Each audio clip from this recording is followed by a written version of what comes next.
that's essentially how we're going to be doing it. So yeah, we can see. So the survivors do have a bit of time to scout out. Again, this is similar to what we see in the 1v1 ladder. Basically, there's no specific guidance on how long you're allowed to look for. The general consensus is just don't take the piss, right? Like, go over to Shack, have a look around while you're there, take a moment to strategize with your teammate, of course, and then go from there. Mhm. Yeah, we do see a similar setup that we did in the previous match. There's a pallet next to the window here. Cobb just starting out at the pallet side.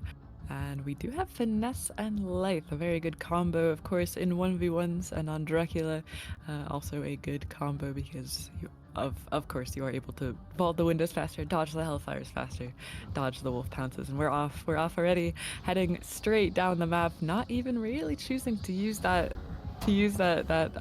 shack pallet quite yet. We are immediately using our life, heading into this tile, this maze tile here, and there is the window getting blocked, but we do have the pallet. I think we make it to the pallet, but Hellfire here getting a hit onto Kobje. That window is still blocked, and this might be a very fast down. Do you even get to the pallet? No, you don't. And we'll get the official time in, but on my timer, I had that as 27 seconds.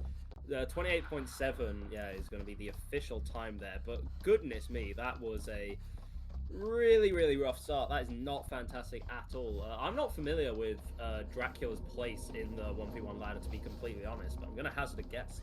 Say 30 seconds is not great. And the problem is that I think the idea was that CobJ wouldn't use resources early on to allow Ethel to have more, so Ethel is still going to have basically the entire map to work with, and now is going to start their own chase, where it will be both scores added up to get a total time, which we will then compare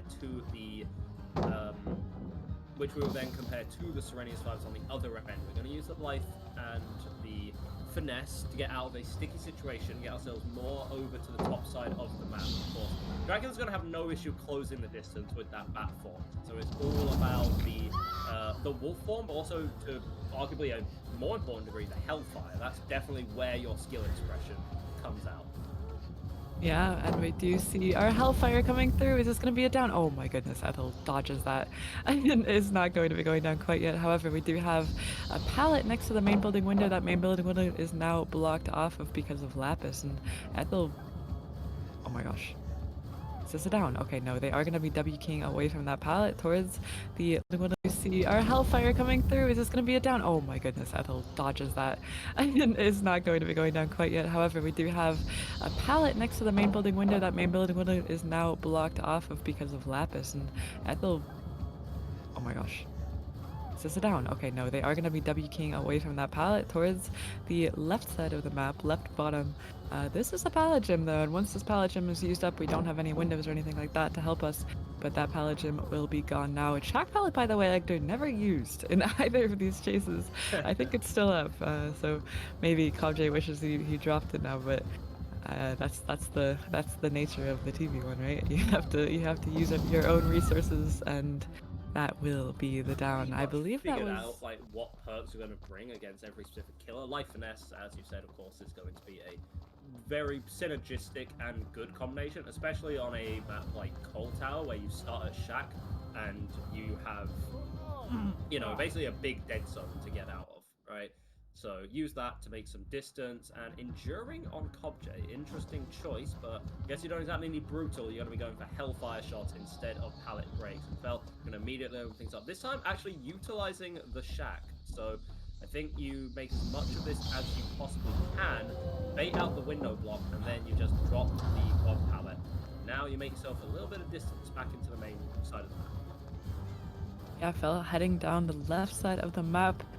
He's going to be most likely using all these resources down here because, I mean, our teammate can just go down the right side, right? If you just split the coal tower in half, it doesn't really matter too much, and this is going to be a bit of a Hellfire standoff, but he does manage to dodge that Hellfire, a very good dodge.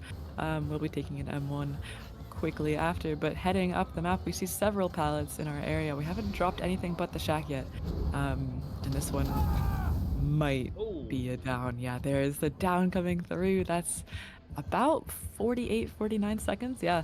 And we do see Otaku is gonna have to pick up the slack there. I think he has to get about a minute to beat this one.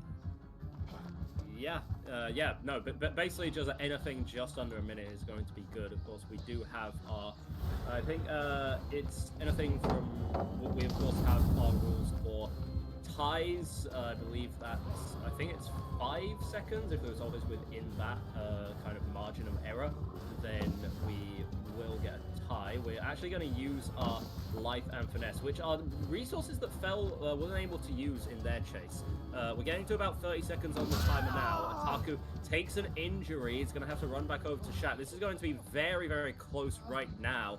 Ataku needs to extend this for basically another 20 seconds, get it to the full minute. But you've been caught out. Are you able to dodge? No, you're not. And I think